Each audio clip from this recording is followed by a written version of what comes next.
So here on this 2-day chart, we can see the Bitcoin since setting the first local low in terms of the core local lows here back in the first week of February, setting the second local low here, lower low, around the end of June.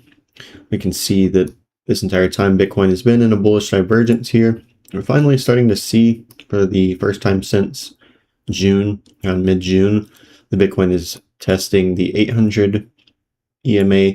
This was acting as support back here during this horizontal support, where we saw Bitcoin move back up into this descending resistance that is currently the main suppressor of Bitcoin's price moving upwards.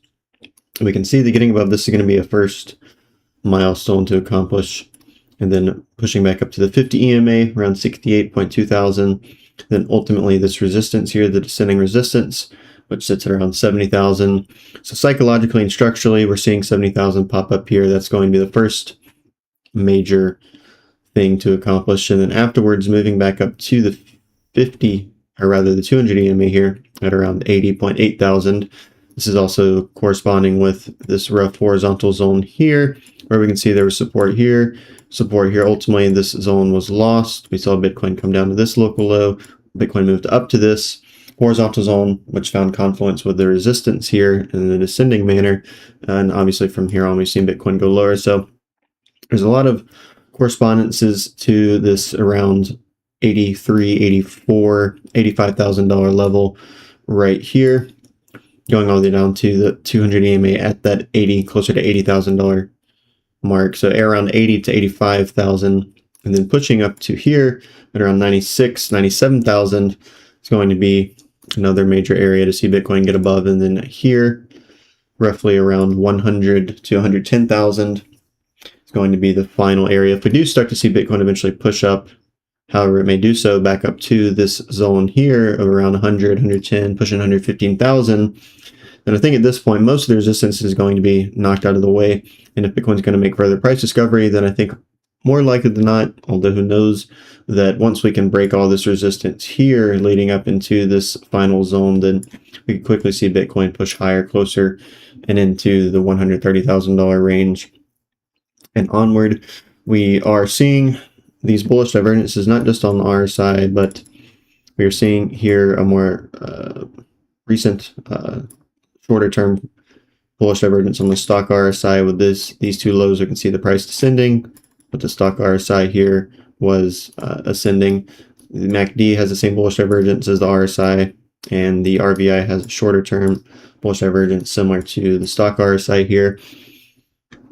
And we're also recently seeing the stock RSI cross its median point, same thing with the MACD and something similar with the RVI. So it could be seeing here a flipping of the pressure of the price action towards the upside. So ideally moving back up to the 70,000, then 80,000, then 90 to 95,000 in the other zones that I mentioned earlier on.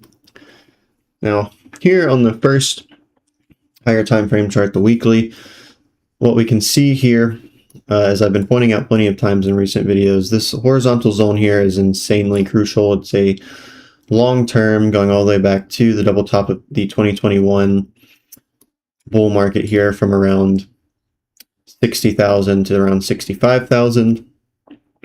And what we saw was Bitcoin bottomed out here at the end of 2022, going into the beginning of 2023. After forming this descending accumulation zone, we saw a bullish divergence here as well. And now we saw Bitcoin move up to 30,000, stagnate here for a bit, and then finally move into this yellow zone, which here this denotes the seeding period, the earliest seeding period, so the end of around October to December 2023, where the ETF institutions such as BlackRock, Vanguard, and the others began to seed in smaller amounts of around $100,000 or so. Then pushing towards the end of this zone here, pushing into the beginning of 2024, some of these institutions bumped it up to far larger amounts, $5 to $10 million. And then here we can see with this turquoise vertical line, January 11th of 2024 is when the ETS went live. Shortly after, we see a quick spike of price from a low of 38,000 all the way up to 75,000.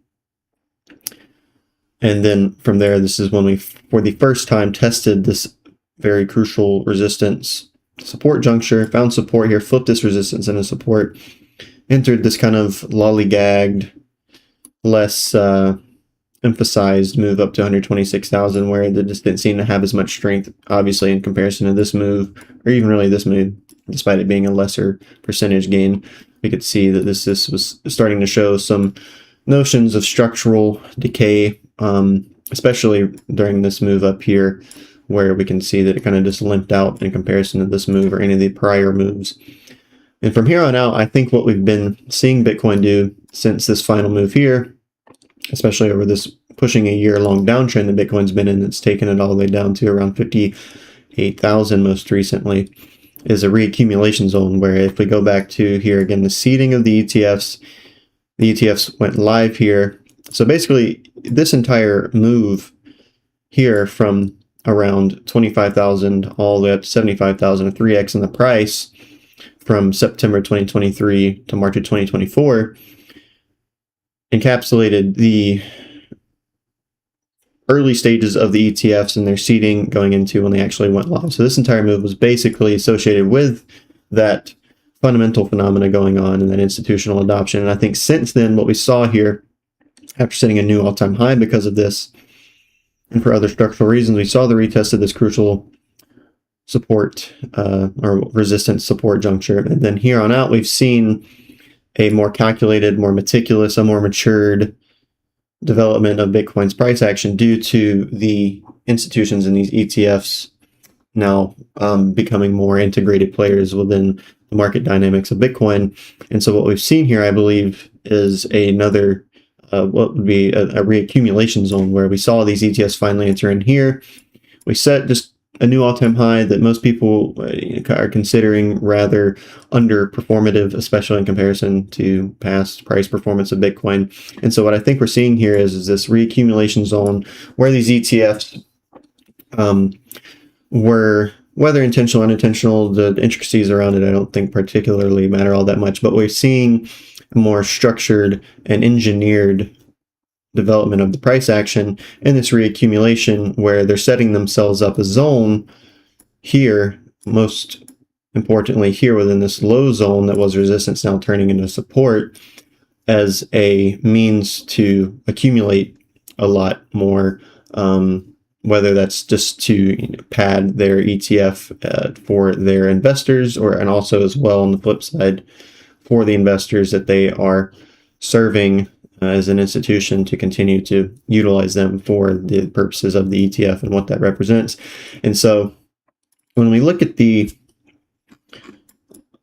all-time history here of Bitcoin, which I've gone over this in one of the past videos, but if we look at the pattern of the RSI, if we look at each of these RSI lows here, going all the way back to October 2011 to most recently, we can see that from the macro RSI low, and these generally, they also line up with the end of the bear markets, as you can see here with these black vertical lines. We'll notice that from low to low here, 165 bars, from this low to this low, 2015 to 18, 203 from 2018 to 2022, 185, and then most recently 191. So we're in this range of around approximately 170 to 200, and historically speaking, following this pattern right now is, I won't put it in a way as a good time to buy, but it's not particularly, if you look at the data and what it's historically pointing to, which all patterns are always liable to being dissolved and no longer playing out over time. But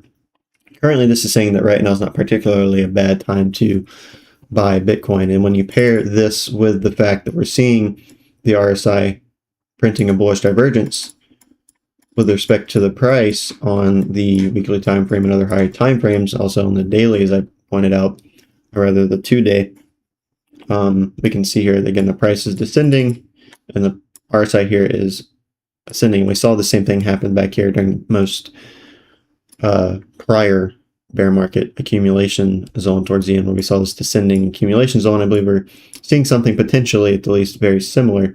And once we can finally see this bullish divergence, if it so happens play out and break this descending, it's a very long-term descending resistance for the RSI that's really kind of structured this entire tapering off price discovery, which I have labeled as a reaccumulation zone in the context of the ETFs being introduced into the market dynamics of Bitcoin. And this is going to be one of the major milestones that we need to see going forward. And if we look here into this 2-week chart, this is really a very interesting chart, because a lot of people have been pointing out how if we, the double top of 2021, people have been pointing out the fact that it looks very similar to this double top of 2024 to 2025. And while I agree that it does look similar, if you look at it now, we can see that there was this falling wedge pattern here, and we're also seeing another falling wedge pattern here. Both began with similar double tops, as I already pointed out. Now both are ending with very similar descending accumulation zones at the end, at the convergent zone of these patterns, these falling wedges. And now we're also seeing the bullish divergence, as I pointed out as well. Even on the 2-weekly here, we're seeing the bullish divergence, and there was a exaggerated bullish divergence for the prior instance when we were reaching the ends of these falling wedges. And these are typically bullish patterns for the most part. Another similarity is the fact that you can see that this falling wedge ended on prior all-time high resistance, such that our current falling wedge is also ending on prior all-time high resistance of the preceding bull market. So if people want to make the argument, as they have been, we just set a double top, and that means the bear market's here. Well, now if you continue to follow out this pattern, we're seeing it not only set a similar double top, but a similar falling wedge pattern, similar bullish divergence, and a similar retesting of prior all-time high. What was resistance being flipped into support? Moreover, we can see here this very long-term ascending zone that began as support back in 2017. Shortly after we saw the price here break above the prior all-time high set in 2013, 2014, come down and roughly retest this general zone right here, kind of slightly above price discovery, then saw Bitcoin move up to around 18,000, 19,000. And ever since then, we can see that it has set this lowermost zone here in black as a very long-term ascending support. And that is where Bitcoin is currently. Not only is it in the zone, but it's in the upper region, ending its current bullish divergence, which is, again, furthermore, exactly how the this preceding falling wedge pattern played out. So there's so many different points of confluence and structural analog here that, to me, the more reasonable speculation would be that more likely than not, Bitcoin is bottoming out here. It may end up going a tad bit lower. At this point, I don't think it's all too likely that we'll see daily to higher, weekly, 2-weekly, so on and so forth time frame candle closes below around 54 to 55,000. I think if we do have another low, it'll be a quick wick, something down to maybe just retest around 56, approximately, give or take $1,000. I don't particularly think that the lower zone here will be significantly broken. I mean, the bottom of this black ascending, this core support zone is, it goes to at lowest around 54, which is just a tad bit lower than the low set here in terms of the candle closes back in September 2024. But for all intents and purposes, it's generally within a horizontal support zone. So a lot of things seem to be pointing to the more likely scenario that Bitcoin's bottoming out rather than having to print. At this point, it's around, I think, 52% down. Around 55% down. The last bear market here was around 76%. So, I mean, if the bear markets are going to continue to be less severe over time, then at lowest we'd see around 30,000 or so push, which that is further validated by another chart I'll be getting to shortly. But even here, look at the stock RSI, we're seeing a bullish divergence. Again, this is the 2-weekly, so we're now on an even higher time frame. Same thing for the MACD, and same thing for the RVI as well. We can see here that there's been a bullish divergence. So plenty of things lining up, I would say, more positively for Bitcoin rather than negatively. If we look here at this monthly chart, we'll notice that, again, we'll see a similar ascending zone here that's being tested. It's basically the same as what was on the past chart, but now we're on the monthly, and we're seeing that we're getting a green candle right on top of this. It's also right along the 1.618, which happens to line up with the crucial support, or rather the crucial resistance support juncture that I have been pointing out since the first weekly chart. And so basically this chart just kind of encapsulate everything that the weekly and the biweekly say, just now on a higher time frame, and kind of condensing everything into a more simplistic again, it's a higher time frame view, so this is going to have more substantial inferential power when it comes to analyzing how Bitcoin will continue to go, whether it's going to go down lower, if it's going to go up higher. Again, we'll also see that the median of this ascending zone, which has been structurally important for resistance going back to 2013 here, this intermediate run of 2019, the entire 3 peaks that have been set as Bitcoin began to taper out in this, what I labeled as a reaccumulation zone post ETF introduction. And now if Bitcoin were to bounce back up to this intermediate zone, which is also finding confluence with the proximity zone that around and encompassing the 2.272, which, as you can see here, the end of each Bitcoin phase has always hit a proximity zone around the 2.272, and now it's lining up with this median. And I would expect that this is a more likely than not zone to reach if Bitcoin does have further price discovery to make, which is anywhere from around 170 or so upwards to around $230,000. That's a rough ballpark range. It could go a little bit higher, it could go a little bit lower. It also could just not happen at all. Also as well, we could see Bitcoin rise back up to the top of this channel over a longer term, maybe pushing towards 2028, pushing around $700,000, $800,000. Although I don't see that as a more likely path than a more conservative projection of around approximately $200,000, give or take $30,000. We'll also see again that the RSI here is very oversold. Yet Bitcoin is at a very crucial spot in various structural contexts. And so it's just really interesting to see that the RSI here, especially a lot of these other derivative indicators, are so unbelievably oversold, yet Bitcoin's in so many interesting bullish structures in terms of support, whether that's horizontal or ascending, in terms of patterns, whether that's that falling wedge, or all the plethora of bullish divergences that we can see. And so far, I still see that this break of this support here going down to this low is most similar to what happened back in this intermediate downtrend of 2020 that culminated in the March 2020 crash. And so this time around, it just looks a lot more drawn out in terms of its severity of how long it's taking to play out, which actually, temporally speaking, these are just about the same. This current downtrend is a bit longer, but we can also see that the deviation compared to here was a lot more drastic this time around as well. So I don't see this as a bear market structural break here for this. We can see each of these ascending supports here that I've laid out, and you can see with each of these breaks, these supports, these past 3 instances lined up with the beginning of each of these bear markets here, from which these Fibonacci retracements or extensions rather derive for each of these phase cyclical structures in terms of the bear markets going into the bull markets. Moreover, we'll also see that the stock RSI could be forming. It's still in the midst of doing it, if it will do so, bullish divergence. The MACD here also could potentially be beginning to taper out as it's already more oversold. It's the most oversold that it has been in history. Again, that's another interesting thing to see given where it is structurally in terms of if you just strictly look at the prices I've been focusing on for the most part. Bullish divergence here is already formed for the RVI.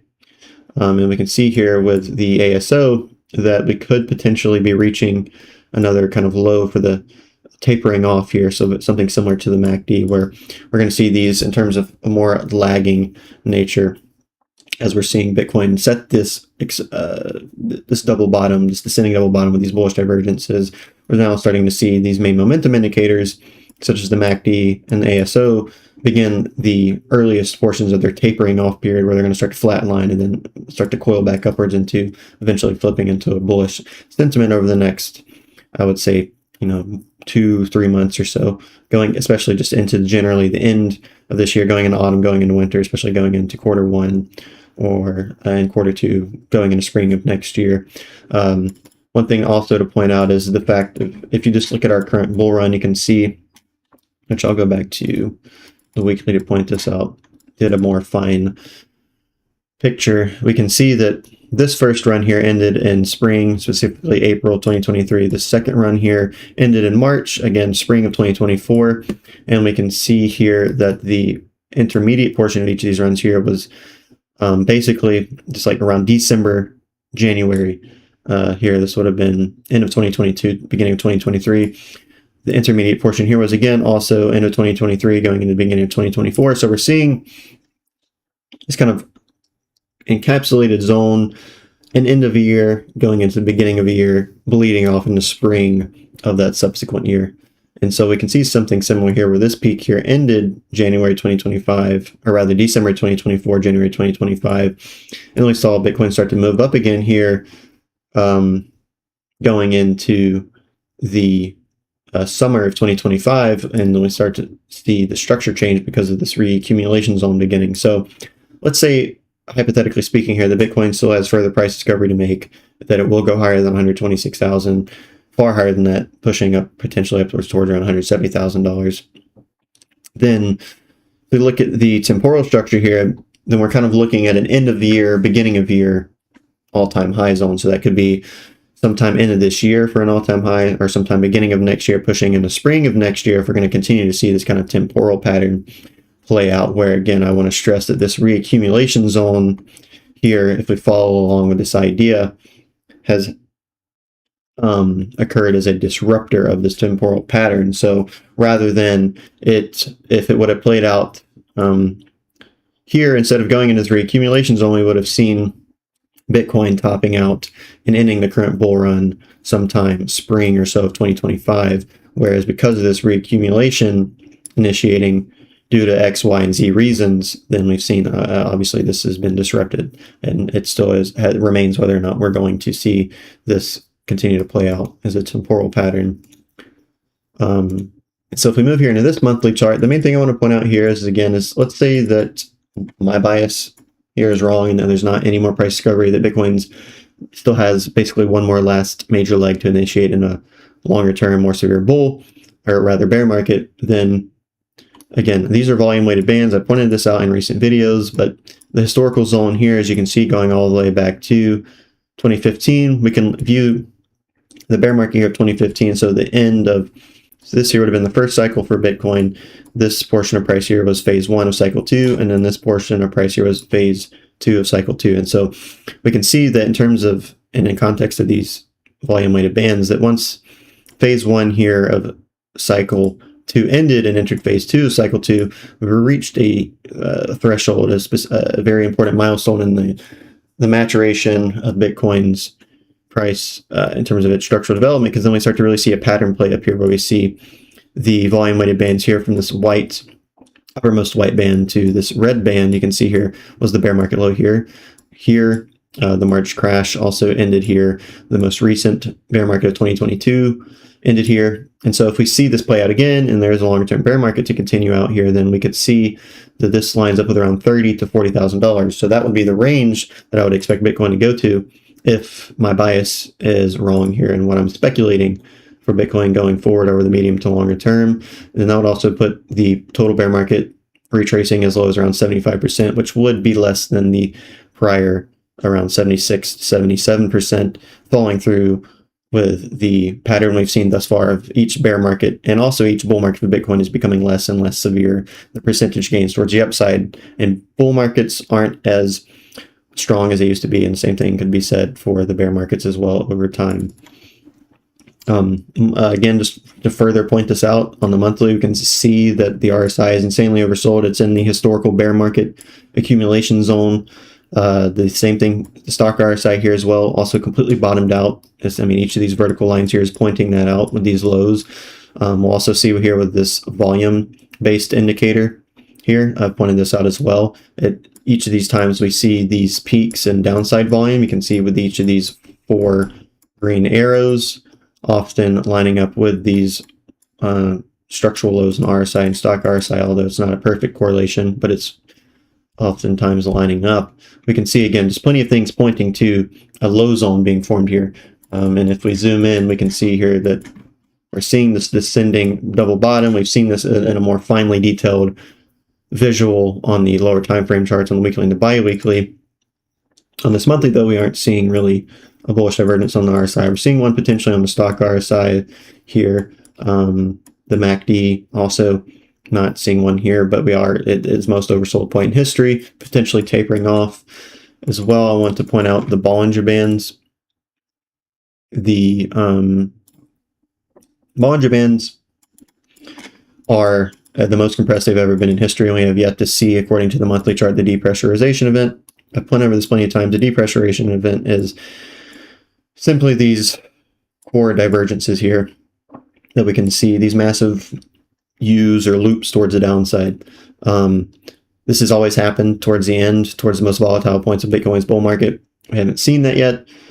And most recently, we started to see that Bitcoin's testing the lower Bollinger Band every single time Bitcoin's gotten close to it. For example, here, and that's really the only example to show on this chart, as each of these times beforehand, we didn't really see the price get close to the Bollinger Bands. But typically when the price gets close to the Bollinger Bands, the bottom bound, that is, more often than not, that's going to be generally where support is likely to be found. And especially in the context of the fact that the Bollinger Bands are the most compressed they are in history than they have ever been, and the fact that the depressurization or the divergence event of volume or volatility hasn't happened. And historically speaking, this entails every single time that this is going to be a run towards the upside. Then what we can see here is that the movement, more likely than not, is something towards the upside rather than the downside, although it's entirely possible, again, that it could go towards the downside.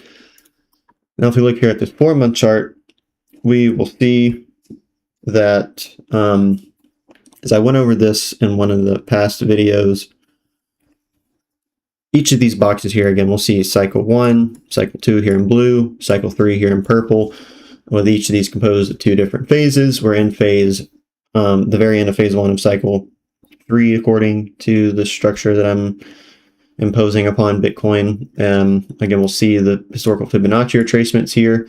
We can see that the first peak of the phase 1 of cycle 2 hit the 1.618, just as the first peak here of phase 1 of cycle 3 at the 1.618. Again, like I said, we're expecting the proximity to the 2.272 to be hit, so that's somewhere around $200,000, give or take around $30,000.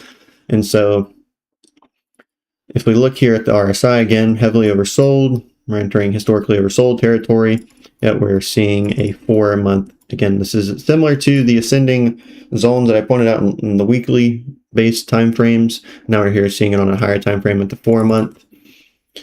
And if we look here at the stock RSI, we'll see each of these times that these are bottomed out for a basically the same period each and every single time, flatlining at its lowermost zone. This is lined up with the lows. We can see that here with each of these vertical lines, which just so happen to be from every bear market low to the next one. We can see here 11 bars, 11 bars. This one here is also 11 bars, and our current one is lining up to be 11 bars. So that's a very interesting pattern because this goes back to 2011, just a couple years after Bitcoin came on to the market. And so that's again, just a really interesting pattern. Could play out, could not play out. We could be bottoming out here. We could not be bottoming out. It's totally up in the air. But obviously my bias is that it's going to be moving towards the upside rather than towards the downside. So we really just have ultimately 2 scenarios here.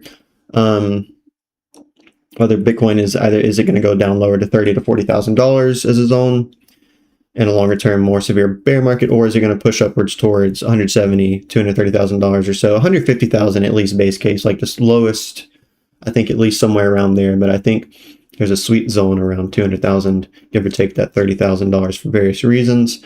And then lastly, I just want to point out the this oscillator here, again, just depicting the momentum of Bitcoin. Again, it's just very similar to what we keep on seeing across these varying time frames, where it's just insanely oversold. I mean, and it could obviously get more oversold depending upon what happens, and that then kind of transitions here the conversation into the bigger picture here. As we, on the last chart, the 12-month chart, the yearly chart, start to think about Bitcoin on the longer term, and then merging that in with the fundamental landscape and what we see here going on in the real world. If we think about what's going on in America with the Clarity Act, we know we're just somewhere under 2 weeks. We need to see the government make a decision on this, whether or not that it's going to be passing a law, if it's not going to be passing a law. We've seen things come out of Russia recently. We keep seeing things coming out of other countries across the world that are putting some sort of box or some sort of regulational parameters around crypto, around Bitcoin, and around blockchain in general, particularly when it comes to intersecting with the financial and economic world. And it is very crucial that Bitcoin, not Bitcoin, but the Clarity Act is passed within America so as to set a precedent as one of the world's leading nations regarding a absolutely revolutionary and paradigmatic technology, something that I think is going to absolutely completely transform and rework the internal systemic architecture of just about everything when it comes to human civilization and society and all of its various different sectors, whether that's the medical field, finances, video games, entertainment industry. I mean, just about everything. I think it's going to be intertwined with just about everything, as I think it's just a total systemic overhaul, and systems are basically everything. You could boil down everything to systems at the end of the day if you look at it from a rigorous scientific standpoint and also from a philosophical standpoint as well. And so I think what we've been seeing for Bitcoin, a lot of people will talk about how this bull run has been different. And a very good way to point that out in terms of the chart would be going over here, as I was pointing out on this weekly time frame earlier in the video. We can see the RSI having this pattern here. And so, I mean, typically the pattern for Bitcoin has been around 3.5 to 4 years, typically represents a zone and time for price development that encompasses, you're going to, a good time to buy here and then sell here within that 3.5 to around 4 year interval, representing a very fruitful time to buy and exit and make a lot of money off of your investment. And so I think now what we're seeing here is due to as I pointed out, the Bitcoin ETF going live in America, these major, such as BlackRock, over $10 trillion in assets managed, going live with their ETFs, seeding their ETFs back in late 2023, going live in early 2024. Bitcoin breaks prior all-time highs before the halving, unprecedented in history. Now it's entered what I think is a reaccumulation zone, largely driven by institutional interest and adoption and just an overall changing of the dynamics of the system that Bitcoin operates in because of said adoption, because it's entering more into a sophisticated realm of human interaction rather than just being something that's primarily retail related and hype driven and things along those lines. And I think the narratives are also going to be playing a big factor in this as well. And a big narrative that we've been seeing is AI, artificial intelligence, and everything that entails, which is quite a lot in terms of, it goes into the energy sector. It goes into, again, just about everything. It's very similar to blockchain, in my opinion. I think AI and blockchain are going to be very much so a synchronous, synergistic technology solutions that are work very much so with each other going forward into this new society that we're seeing dawn upon the horizon. And so what we've been seeing here in terms of this structural difference we're seeing with Bitcoin, we're going to see a bull market going forward and bear markets going forward that are longer. That's due to structural things that are intrinsic to Bitcoin in terms of how it's just as an asset itself growing and developing over time, but it also does play a part in the fundamental landscape in terms of narratives. Again, AI is the big narrative right now, and we've seen the stock market kind of front run, we can think about gold and silver as well, front run Bitcoin. Bitcoin's still obviously been in a bull market. It's made good gains from around $16,000 up to $126,000, but it's been lollygagged in comparison to past history. Whereas if you would have done, traded the stock market and certain things like SanDisk or various other assets that were associated with the AI trade that are associated with, real world hardware based portions of the technology that's related here, then you would have made good money there, and it would have been better to do that instead of Bitcoin recently. And so what I think we're seeing here is the narrative shift is, when with the AI, is that a lot of it is being first ran and played through the stock market with the various assets and, corporations and other entities that are associated with the AI trade in the AI sector. And then obviously gold and silver can be related to that in terms of like hardware components that will be associated with the AI as well. And so in general, just with gold being in terms of just how people look at it in terms of trust as a hard asset and things like that, with a lot of the uncertainty the world has been seeing over the last 3 to 5 years as well, plays a factor. And so what I think we're seeing here is a general narrative, which has a lot of similarities to past behaviors, but also is introducing some disruptions and deviations, especially within Bitcoin and blockchain abroad, in terms of extending and lengthening the bull markets and subsequently the bear markets as well, is that now we're seeing the rotation, I believe, beginning for the stock market into blockchain. Whereas now we're seeing Bitcoin as something that's a bit more higher beta than something along the lines like any asset in the stock market or gold or silver. And then even more so riskier in terms of like it being a higher beta play would be altcoins. And so kind of the general succession here is going to be associated with, to simplify it as much as I can, within the broader context and narrative of AI, and I would say blockchain, as that kind of runs parallel to it, in my opinion, is that we're seeing stock market, gold and silver and other things similar, and then blockchain, first Bitcoin, and then something more relevant and more at the top of the hierarchy within blockchain like Ethereum or Cardano or Solana. And then obviously it starts to trickle off into more obscure alternative blockchain solutions or altcoins. And I think something this time around that's going to be different is due to the massive, going back to 2021, 2020, there just wasn't as many projects within the overall pool of altcoins. And so that made it easier for all of them to just run buck wild when things began. And so whenever we entered into the last few years where we started to see an explosion of cryptos or other solutions within the overall altcoin pool, and it becoming intensely diluted with things that are, borderline useless, all the meme coins such as like on Solana or any other form of chain supporting this functionality, it's just diluted the space. And so we're kind of in this new system where it's not really feasible for everything to just run buck wild. And so I think this time around it's going to be highly selective in terms of the narrative, and the narrative is AI. And so I think anything like similar with how we've seen with the stock market as it's front run Bitcoin and blockchain abroad, anything AI related or robotics or kind of logistics in the sense of being related to AI and robotics itself, especially now that I'm talking about blockchain, we're talking about blockchain solutions that are working with AI, robotics, logistics, energy, things like that. And so that would be things like,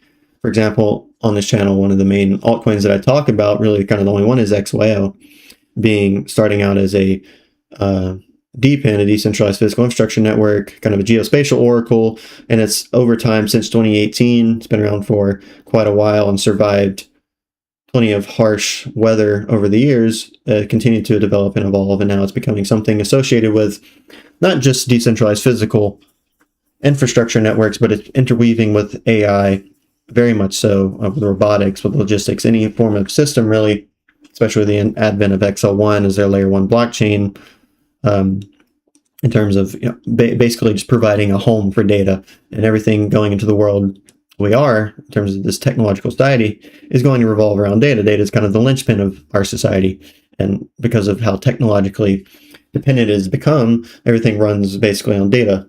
And so we need ways of verifying data, especially when it comes to AI being merged with robotics, AI being merged with blockchain. We need a way to verify the integrity of the data so that we don't have AI agents, especially because the agentic AI thing has been something that came up a bit more recently within the last year or so. We don't need our AI agents hallucinating its outputs or guessing its outputs because it doesn't have an entirely data structure to reference that has proper integrity. It's having to, source things from Facebook or Reddit or just something that's not been particularly verified, whereas XYO provides a solution, a home, a system for data in order to actually verify the integrity of the data that these systems are going to be using down to the very core. And so that really kind of just sums up my broader picture, merging the technical landscape as I've gone over in this video with the fundamental landscape in terms of blockchain at large and its adoption within the world, in terms of the Clarity Act in America being a very, very crucial thing to get passed, as I went over earlier.